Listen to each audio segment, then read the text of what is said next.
Bom, boa tarde, meu nome é Hugo e eu fiquei responsável então por apresentar o trabalho sobre os dispositivos DIAC e TRIAC na disciplina de eletrônica de potência. Esses dispositivos eles também são dispositivos semicondutores, eles também fazem parte da família dos tritores, assim como outros dispositivos que a gente vai ver ou que a gente já viu. Eu vou começar falando um pouco sobre a descrição e simbologia do TRIAC primeiro. Então, TRIACs eles são dispositivos semicondutores, utilizados em sua maioria em circuitos de corrente alternada. Eles também podem ser conhecidos como triodo de corrente alternada, por isso o nome TRI-AC, que significa triodo de corrente alternada. E seu uso basicamente está no controle de potência e em chaves de potência, ou seja, circuitos de eletrônica de potência mesmo. Como uma forma mais didática de entendimento do TRIAC, a gente pode ver o TRIAC como uma junção de dois SRs ligados em antiparalelo, como a gente pode perceber aqui na imagem. A gente tem um SR e um outro SR. Fizemos as conexões dos terminais do SR, assim como a conexão do gate, a gente vai obter um TRIAC. E esse TRIAC ele vai ter três terminais. Dois terminais vão ser o terminal 1 e o terminal 2, Main Terminal 2 e Main Terminal 1. E o terceiro vai ser o gate. E a partir desse gate que a gente vai poder fazer o controle, condução ou não condução de corrente elétrica de determinado circuito. Então, basicamente, é ele que vai permitir ou não a circulação de uma corrente elétrica no circuito. O TRIAC ele comporta-se basicamente como uma chave bilateral. Ele pode conduzir nos dois sentidos, ou seja, nos dois semiciclos de uma senoide, por exemplo, no semiciclo superior e no semiciclo inferior. Então, ele não é que nem o SR, e a condução só vai ficar em uma parte da senoide. Então, o TRIAC ele vai conseguir conduzir nos dois sentidos. O sinal que a gente pode utilizar no gate para fazer o disparo e fazer a permissão de corrente elétrica no circuito, ele pode ser tanto negativo quanto positivo. Isso vai apenas mudar a sua curva característica que a gente vai estar olhando no próximo slide. Uma observação importante é que o processo de fabricação do TRIAC ele não é apenas a junção de dois SR em antiparalelo. Não é pego dois SR avulsos e feita a conexão deles e que a gente tem um TRIAC. Esse dispositivo ele tem uma pastilha de silício própria, com camadas semicondutoras, que é própria dele, né? Não é feita a junção de dois SRs na prática. Então, essa pastilha, a estrutura da pastilha a gente pode ver aqui, material semicondutor, PN, PN, com todos os terminais vistos na sua simbologia, Main Terminal 2, Main Terminal 1 e o gate aqui embaixo. Bom, então, nesse slide eu vou falar um pouco sobre o funcionamento do TRIAC, utilizando a sua curva característica, falar sobre alguns parâmetros e variáveis que a gente encontra nessa curva característica. A curva característica equivale a dois SRs em oposição. Basicamente, a gente rebate uma curva do SR de um quadrante para outro quadrante. A gente tem duas curvas de SR, a gente pode ver aqui nessa imagem. O primeiro parâmetro que a gente pode observar é a tensão máxima de trabalho, VDRM ou VBO. Dependendo do datasheet, a gente vai poder encontrar esses dois parâmetros aqui, mas significam as mesmas coisas. VBO significa tensão de breakout, que é a tensão de rompimento. É a tensão máxima que o TRIAC ele consegue suportar e ele não possa conduzir uma corrente elétrica, ou seja, por exemplo, a gente tem um TRIAC que suporta até 1000 volts em seus terminais e ele não conduz energia elétrica. Aí depois desses 1000 volts, a gente pode perceber aqui nesse eixo do VBO, e depois desse 1000 volts ele não precisa mais de uma corrente de gate para poder conduzir. Ele já vai conduzir sem ter a permissão do gate. Por isso que a tensão de rompimento, ele não precisa mais da autorização do gate para poder conduzir energia elétrica.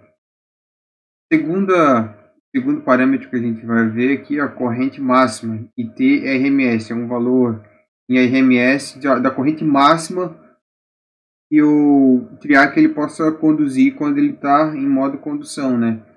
Por exemplo, um triac que consegue suportar 20 amperes, a gente não pode colocar uma carga que consome 30 amperes nesse triac.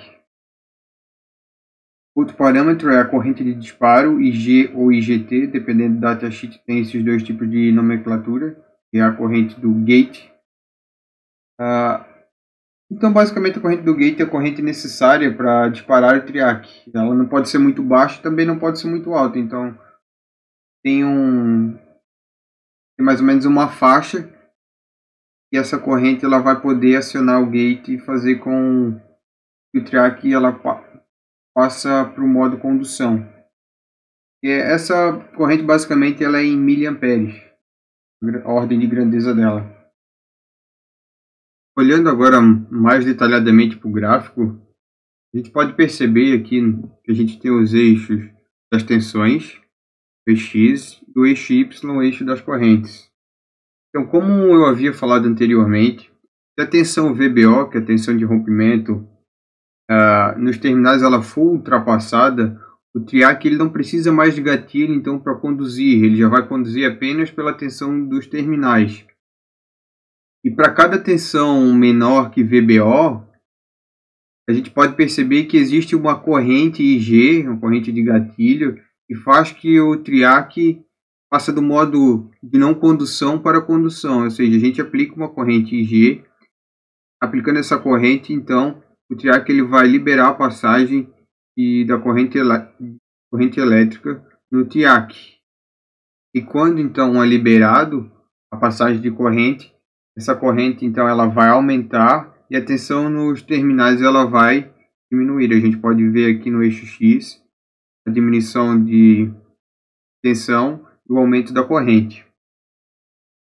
E a tensão de VAK, existe uma tensão chamada de VAK, que é aqui neste ponto aqui basicamente, começo da semi-reta, é a tensão que quando o triac ele não está conduzindo, em virtude de uma resistência interna, ele vai ter uma queda de tensão sobre os seus terminais. Uma tensão então bem baixa, mas só que ele possui esse tipo de tensão, que é a tensão chamada de VAK. Aqui a gente basicamente tem uma figura de como é que é a ligação de um triac num circuito muito simples. A gente tem o triac aqui ligado e uma carga. Então ele é ligado em série com a carga, geralmente nos circuitos, e a gente vai poder fazer o controle de condução ou não condução através de um outro sistema, por exemplo, um microcontrolador ou um sistema à parte, utilizando transistores ou etc. E aqui a gente tem uma fonte. Também pode perceber que depois que tem-se uma tensão maior que a tensão de VBO, a corrente IG ela é zero, a corrente de gatilho é zero, então não precisa mais uma corrente de gatilho para que o triac ele faça a condução. Mas geralmente não é assim que utiliza-se o triac, né? Se ele tem o gate, a gente vai utilizar o gate para poder fazer o controle. Nesse slide eu vou apresentar basicamente os modos de funcionamento do triac. Triacs eles podem ser disparados de 4 modos diferentes. A gente viu que pode tanto aplicar uma tensão negativa ou positiva no gate. Então, essa tensão no gate ela vai implicar que a gente possa trabalhar nos 4 quadrantes de um plano e curva característica em qualquer desses quadrantes.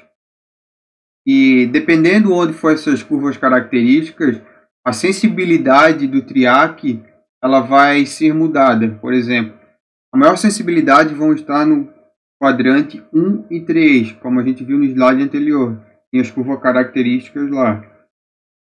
No quadrante 4, a sensibilidade ela é um pouco menor que no quadrante 1 e 3. E no quadrante 2 ela é ainda mais reduzida.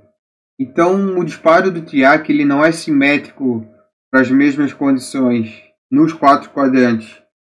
Os 4 quadrantes eles possuem maior sensibilidade ou menor sensibilidade dependendo de cada um. Mas os quadrantes mais utilizados na prática são os quadrantes 1 e 3. A gente pode ver aqui como é que ele tem que ser ligado, qual a tensão é aplicada para a gente poder utilizar o quadrante 1 e 3. Tensão quadrante 1, por exemplo. Tensão no gate positiva, tensão no main terminal 2 positiva e a tensão negativa no main terminal 1. E aqui, para a gente utilizar o quadrante 3, tensão negativa no gate, tensão negativa no main terminal 2 e a tensão positiva no main terminal 1. Se o circuito disparo do componente, esse disparo do triac, ele for formado por uma rede síncrona, ou seja, um sistema que está em sincronia com a tensão de alimentação, o triac ele vai trabalhar sempre nas configurações 1 e 3. Essa rede síncrona, a gente, para poder visualizar melhor, é como se a gente tivesse nesta imagem aqui.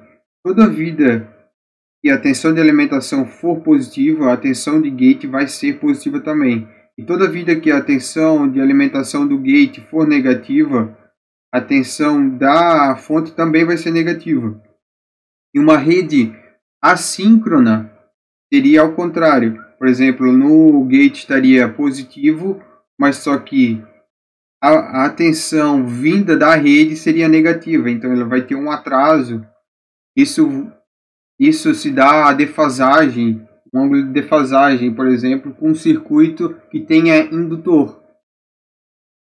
E as configurações 2 e 4, elas vão ser utilizadas quando não tem um sistema síncrono. Se tiver, por exemplo, um microcontrolador no lugar dessa resistência, por exemplo, ou uma eletrônica à parte. E a gente vai ter então uma configuração de tensão de gatilho diferente da parte superior aqui da fonte de tensão. Então vai fazer que os quadrantes utilizados vai ser o 2 e o 4, não vai ser mais o 1 e o 3. Então, nesse slide eu trouxe um datasheet de triac para a gente poder ver como que é os parâmetros que a gente já viu no datasheet do triac, como é que ele vem no datasheet. Primeiramente aqui na direita a gente tem como é que é a pinagem do triac. Os pinos 1 e 2 são os terminais, os main terminals, seria o 1 e o 2 aqui, terminal 1 e terminal 2. Pino 3 seria o terminal do gate. E o 4, pino 4, seria para poder ligar um dissipador de calor. Geralmente, já que ele é ligado no dissipador de calor, para que ele não queime, ele possa fazer essa troca de calor e funcionar nas suas configurações máximas. Então, aqui nesse datasheet ele traz dois modelos, o BTA 16600 e o BTA 16800. E dependendo desse modelo, a sua tensão máxima de trabalho, que aqui está representada pelo VDRM, pode mudar. Então, no BTA 16600, a sua tensão máxima de trabalho, que é entre os terminais, é de 600, e no BTA 16800 é de 800 volts. O próximo parâmetro que a gente pode observar é a corrente máxima que vai atravessar o triac e que não queime ele, né? Então aqui está representado por ITRMS, que é de 16 amperes. Outra corrente que a gente pode observar é a corrente de gate. Aqui está representado por corrente de pico, do gate, que é IGM, que é de 4 amperes, corrente do gate. Esse tempo aqui é o tempo de 20 microsegundos, é o tempo de resposta do TRIAC. Quando ele receber esse nível de corrente, ele vai ter esse tempo de resposta para poder acionar o TRIAC. Existem mais duas outras correntes que a gente pode observar no datasheet. A primeira corrente é a corrente de Letting. A corrente de Letting é a corrente mínima que a carga ela tem que drenar para que o TRIAC ele possa começar a conduzir corrente elétrica. E depois que o TRIAC ele começa a conduzir corrente elétrica, essa corrente ela abaixa um pouco e existe a corrente de holding, que é a corrente que vai manter o TRIAC conduzindo. Essa corrente de LED e de hold, basicamente a gente pode perceber a ordem de grandeza dela aqui. A corrente de LED tendo na ordem de 60 mA e a corrente de hold de 50 mA. Bom, agora eu vou falar um pouco sobre a descrição e a simbologia do DIAC. O DIAC ele é conhecido também como diodo de corrente alternada, por isso o nome dele é DIAC, diodo de corrente alternada. Ele é um dispositivo que ele possui 3 camadas na sua estrutura da pastilha de silício. Ele é exatamente como um TRIAC, mas sem o terminal do gate. A gente pode perceber aqui na sua simbologia, é exatamente igual ao TRIAC, mas não tem outro terminal que seria o terminal do gate. Do lado a gente pode ver a figura de um DIAC, ele só tem 2 terminais. Como é que ele é, né? Encapsulamento. O DIAC ele pode ser comutado do estado de ligado para ligado, qualquer polaridade de tensão. Então, independente da tensão que a gente aplicar nos seus terminais, ele pode conduzir. Então, ele também é uma chave bilateral, assim como o TRIAC. Como ele não tem o gate para fazer a permissão da circulação de corrente elétrica, o DIAC ele vai sair do estado de não condução para condução quando surgiu uma tensão nos seus terminais que faça que o DIAC ele possa permitir a condução de corrente elétrica. Então é bem simples, basicamente o DIAC vai ter que ter uma tensão nos terminais e essa tensão vai fazer que possa conduzir e passar uma corrente elétrica no circuito. Agora eu vou mostrar um pouco da curva característica de funcionamento do DIAC. Aqui na figura a gente pode perceber que a gente tem uma curva característica do dispositivo DIAC. E essa figura ela mostra o disparo ele ocorre com a polarização em qualquer sentido, sendo a polarização tanto na parte positiva do eixo da tensão quanto na parte negativa do eixo da tensão. A gente pode perceber aqui na curva, quando a gente aplica uma tensão bem baixa, tem uma quantidade pequena de corrente que circula no DIAC. E quando essa tensão vai aumentando, ocorre que a corrente DIAC ela também vai aumentando gradativamente, mas só que ainda é uma corrente bem baixa, até o momento que atinge a tensão de ruptura, VBO, que a gente viu antes lá no TRIAC. Quando atinge o VBO, então o DIAC ele passa a conduzir. Quando ele passa a conduzir, a sua corrente ela aumenta até chegar a corrente drenada pela carga e a sua tensão ela diminui. A gente pode perceber aqui, por exemplo, a tensão ela diminui e a corrente ela sobe bastante, sendo o eixo da corrente. Uma característica importante de ser observada no DIAC é que o comportamento do DIAC ele possui uma característica de trava chamada de latch, porque se o DIAC ele tiver conectado a uma tensão de alimentação senoidal, por exemplo, uma vez que ele conduz a corrente intensamente, uma vez que ele passa por modo de condução, para que essa condução ela seja interrompida, a tensão aplicada ela tem que reduzir até no zero, senão o diac ele continua conduzindo. Uma simples redução no valor de tensão, por exemplo, depois que o diac começa a conduzir, não é suficiente para que ele pare de conduzir. Então a gente pode perceber isso no gráfico. E quando ele atinge o VBO aqui, a senoide atinge o VBO, o diac ele passa a conduzir. Mas quando essa tensão ela é abaixo de VBO, o diac ele não para de conduzir, ele continua a conduzir. E apenas quando chega no nível de zero, o diac ele para de conduzir.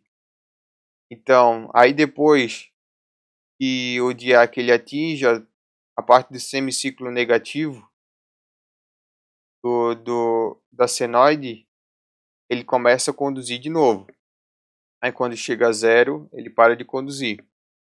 Então, basicamente, o diac ele funciona como uma chave de comutação. E essa chave de comutação ela é bem rápida e sensível à tensão.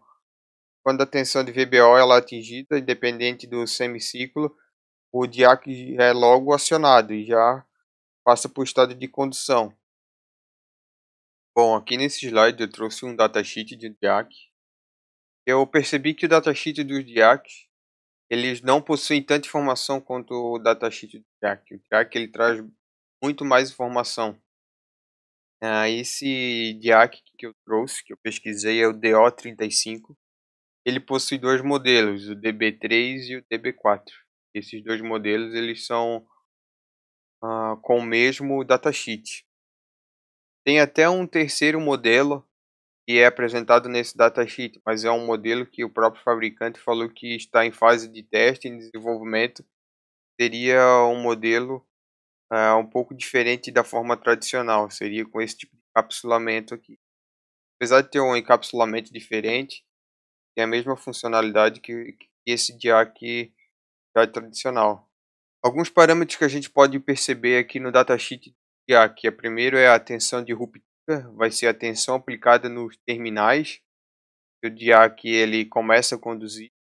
Então, dependendo do modelo, ele vai ter uma tensão de ruptura diferente. Por exemplo, o DB4 vai ter uma tensão de ruptura de 35 a 45 volts. DB3 ele vai ter uma VBO de 28 a 36 volts. Esse modelo aqui, que é um modelo com um encapsulamento diferente, também vai ter de 28 a 36 volts a tensão de ruptura. Aqui no datasheet a gente pode perceber então também a corrente PO, seria a corrente de disparo do diac, seja essa corrente uma corrente que a carga ela tem que drenar para que o diac ele possa conduzir na ordem de grandeza de 10 a 50 amperes. E a última característica importante é o tempo de subida, né? Seria o tempo de resposta que ele tem quando a tensão de ruptura ela é ultrapassada. Então aqui a gente pode perceber que é na ordem de grandeza de 0,50 a 2 microsegundos. Ela é muito rápida. Bom, nesse slide eu trouxe alguns exemplos práticos de onde é que a gente utiliza esses dois dispositivos para a gente poder ter uma melhor visualização. Geralmente os diacs eles não são utilizados sozinhos, mas eles são utilizados com outros dispositivos piristores. Geralmente o diac ele é utilizado no gate do triac, porque ele pode prevenir que alguma variação de tensão possa fazer que o triac ele ative desnecessariamente. Então, geralmente o triac e o diac eles são utilizados juntos com essa intenção de prevenir que o triac ele seja acionado desnecessariamente. Uma aplicação bastante comum é o relé de estado sólido. O relé de estado sólido ele é um relé que funciona igualmente com o relé de bobina, mas só que em vez de sua comutação ser O bobina, a sua comutação é feita a partir de dispositivos semicondutores, ele não vai ter a comutação mecânica, mas a sua comutação vai ser elétrica. E uma aplicação bastante comum que eu achei é o dimmer controlando a potência de um motor universal, ou controlando a potência de uma lâmpada, por exemplo. Ele pode controlar a intensidade de uma lâmpada incandescente, ou pode controlar a velocidade de um motor universal através de circuito que possui TIAC. Outra aplicação bastante conhecida é a dos estabilizadores de tensão e dos no-breaks. Então, esses aparelhos eles fazem o chaveamento de tensão. E esse chaveamento geralmente é feito por triacs e diacs. Bom, o intuito aqui desse slide foi trazer alguns exemplos práticos que a gente possa visualizar melhor o diac e o triac. Apesar das bibliografias que eu pesquisei ter uma infinidade de exemplos de lugares onde esses dois dispositivos eles possam ser utilizados, mas eu trouxe alguns poucos exemplos aqui onde a gente já pode reconhecer que a gente conhece determinado aparelho e antes a gente não sabia que existiam esses dois componentes e que eles faziam parte desses aparelhos. Porém, existe uma infinidade de outras aplicações. Bom, aqui nesse slide eu trouxe um exemplo bem comum e prático do uso do diac e do triac juntos. É um circuito dimmer, é basicamente fazer o controle de velocidade de um motor, por exemplo. Aqui nessa primeira figura a gente tem um circuito de como é que é um dimmer. Existem outros circuitos de dimmer, mas isso daqui é o mais básico para a gente poder entender mais ou menos o funcionamento. A gente tem então aqui potenciômetro, primeiro componente. Depois a gente tem insert de um resistor. Esse resistor aqui é um resistor de proteção para que a corrente não possa queimar o diac, por exemplo, para ele fazer a proteção do diac. E aqui embaixo a gente tem um capacitor. Aqui a gente tem então a carga seria um motor. E logo abaixo a gente tem o triac. E o triac tem conectado em seu terminal gate o diac. Está conectado aqui neste ramo junto com todos os outros componentes. A gente pode imaginar três casos aqui que eu trouxe. Primeiro caso sendo a máxima velocidade do motor, onde que o potenciômetro ele esteja no 0 ohms e tenha apenas essa resistência no circuito. Então, quando o potenciômetro ele está no 0, faz que a máxima corrente ela possa ser drenada para a carga, porque quanto menor a resistência, mais corrente vai ser drenada pela carga. Então, quando for então aplicada uma tensão aqui no circuito de tensão senoidal, uma corrente ela vai fluir aqui nesse ramo e ela vai em direção ao capacitor. Então esse capacitor ele vai se carregar. E quando o capacitor ele for carregado e essa tensão chegar na tensão de disparo aqui do diac, o capacitor ele vai se descarregar e a corrente vai fluir não mais para o capacitor, mas sim para o diac e vai acionar o triac. E acionando o triac ele vai permitir que a corrente passe pela carga. Quando o potenciômetro está na mínima resistência, então o capacitor ele vai se carregar mais rápido, porque mais corrente vai passar por esse ramo. Então o disparo do diac ele também vai ser mais rápido. E se consequentemente ele tem uma consequência direta no ângulo de disparo, basicamente vai pegar todo o semiciclo da tensão, como a gente pode ver aqui na imagem. Como a resistência é bem baixa, então vai fluir uma corrente aqui, a máxima corrente do circuito. Então vai fazer com que o capacitor se carregue bem rápido. Então, o capacitor se carregando bem rápido, ele vai poder disparar e acionar o diac. Então é assim que funciona, disparando em cada semiciclo da senoide. Por exemplo, aqui ele dispara bem no começo, justamente por ele ativar bem rápido. Vamos ver agora um outro exemplo, basicamente, de um segundo caso, considerando que o potenciômetro não esteja mais em 0, mas a resistência esteja já num valor mais ou menos a metade, por exemplo.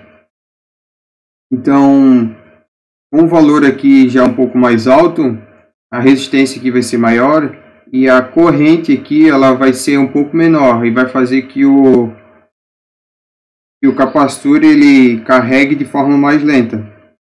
Isso aqui a gente pode perceber aqui nessa imagem. O capacitor ele vai demorar mais para carregar, então ele vai demorar mais para fazer que o DIAC acione e acionando o TRIAC junto. Então, apenas uma parte da senoide ela vai ser consumida pela carga, vamos dizer. Quando só uma parte da senoide ela é consumida pela carga, a potência final ela vai ser menor. E então o ângulo de disparo a gente pode perceber aqui, ele não vai ser mais no começo, porque agora a corrente demora mais para poder carregar o capacitor. E agora vamos imaginar um terceiro caso, que o potenciômetro já esteja perto do seu valor final, ou no seu valor final, e faz que o carregamento do capacitor seja ainda mais demorado. E o disparo do DIAC apenas consiga aproveitar uma parte bem pequena da tensão de rede aplicada. Então, de novo, com a corrente mais baixa, vai demorar mais para o capacitor se carregar. Então, vai demorar mais para o DIAC acionar e acionar o TRIAC também.